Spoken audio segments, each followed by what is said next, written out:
We had one-shot qualifying then, and I don't think you need to see that lap time. Here we go then, slightly longer Grand Prix this one than my usual foray into online markets, but let's not let that get in the way of what is a very exciting high-tempo race indeed. So we're already bound towards turn 1 on this Bahrain circuit. Oh, I've piled into the back of someone immediately there.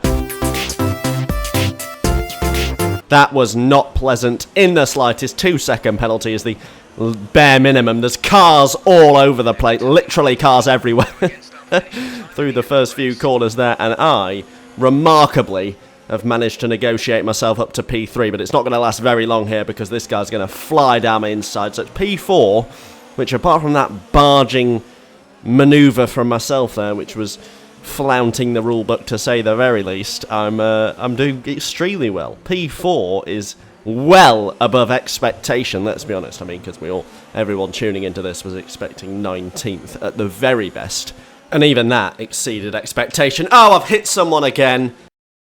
Well, I did warn you after the first one that there was going to be more horrendous driving, and there it is, but it's only a warning, and it's P3. And do you know what? The amount of times I'm victim to some recklessness, I don't care. I do not care. You're looking at a face that ain't bothered, and we plough on. So, P3 on the podium after a singular, well, nearly a full singular lap of the Bahrain Grand Prix circuit, but we do have a guy already slithering up my inside, although he's actually just prodding my rear light for some bizarre reason. So as we go onto the main straight here, he may attempt to move, but he seemed to be just pushing me along out of somewhat sympathy, it would seem. In fact, he's doing the same again. I don't know what his game is here. He's just poking me from behind, and finally he's decided to go through with the overtake. He's realised what the point of actual motor racing is, and he's gone for a dive down the inside. But even that was a bit non-committal, and I've managed to hold it down the inside despite a slight corner cut, but now he's going to try it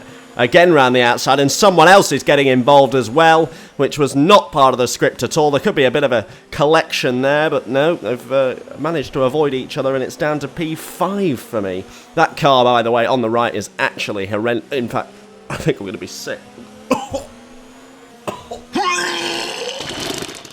Sorry, I just couldn't believe how ugly that car was. It was beggar's belief. And there's another one behind me. There's just... I'm vomiting again. Okay, I'm back again for seconds after 2 bouts of vomit there because of the hideous... Oh no, the one behind me is not too bad actually. I take that back. It was an alright car, and he's gone flying down the inside.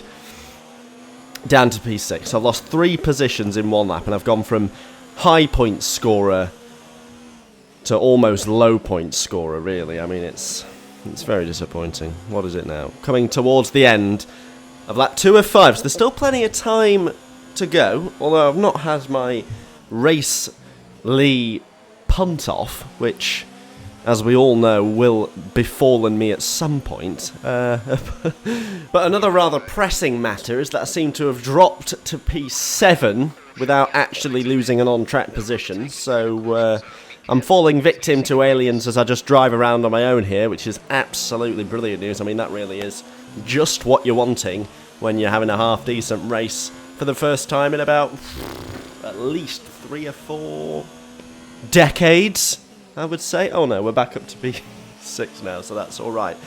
So, trying to hold decent point scoring positions, and someone's gone off there, so we'll take P5 like a bag of chips as we go through the middle sector, and I've spun out. Well, there it is. There's my racely off moment, and it's not actually cost me that badly. We're still well within the hunt here. I mean, it's cost me 2 positions, but they were right behind me, so we'll assume that they were going to get past me at some point in the Grand Prix anyway. So, if that's as bad as it gets, I'll tell you what, we are in for an absolute stormer here, but we got another... Oh, dearie me! Well, that was not part of the script at all. Well, that is the absolute George. It really is. A guy reversing onto the racing line, and he doesn't ghost. So that's a big crash, and it's a big, big amount of time that I've lost. P12, and well, if we were to get points from this position, we are doing extremely well because oh dearie me, and then we've got the overheating tyre related problem. I mean, as soon as you go spinning off, look at my rear temperatures, and there's very little point in carrying on because your car just slides around like it's on an ice rink. It's like you're a contestant in some sort of ice related game show. It really is. I mean, we're so far away now from anything positive, and well, out come the violins, to be honest, because at this point, what can you really say?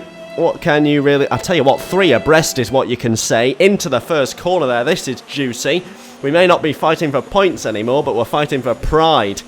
The violins can go back on standby for if I spin out again, because we've got 2 laps here and we got what looks like quite a fisticuffs going on ahead of me. So the 2 cars are going side by side. There's another one just behind him in what looks like quite a, well, what I'm hoping for, of course, is that there's some sort of collection, and they all go into the gravel trap, and I swoop through and take about 12th, which still obviously isn't points, but you know, it's much more promising than what we were looking at moments ago. So yeah, we've got that collection now. 1 car off, another car wide, some car ghosting and going about 3 miles an hour, so I'll drive up his inside, no questions asked. I've been punted off completely, and it really does leave you grasping for words, grasping for breath, and desperate for the end of the Grand Prix, to be perfectly honest. I mean, it's just a complete sideswipe.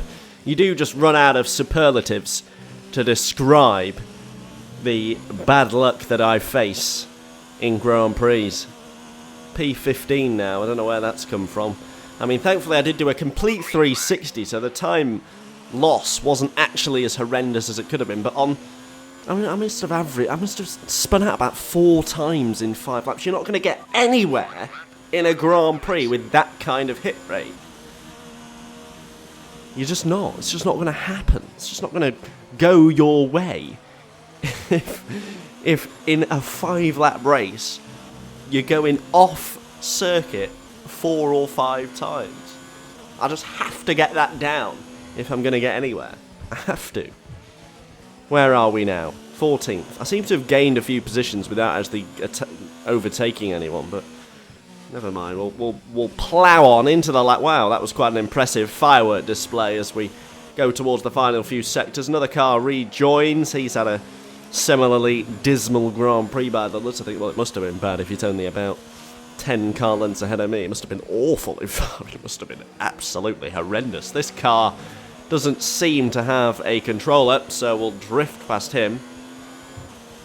And to be honest, well, I've lost another position without actually losing a position. That keeps happening this Grand Prix, very peculiar, but P14 is still pretty poor, actually, compared to where we were after the first lap. I mean, I can't look at P14 positively. There's only 18 cars on track, but we can perhaps make that P12, because we got 2 cars here, and I'm looking at those 2 and thinking there's going to be a dive bomb. I'm looking at a particular dive bomb potential here, down into the final corner. Yeah, he has dive bombed, he's gone horrendously wide, and I'm not going to get the 12th man, but I am going to get 13th.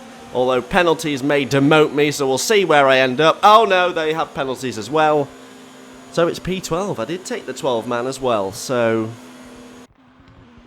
you know, I think when you take a step back and look at how it panned out, it's still an absolutely terrible result.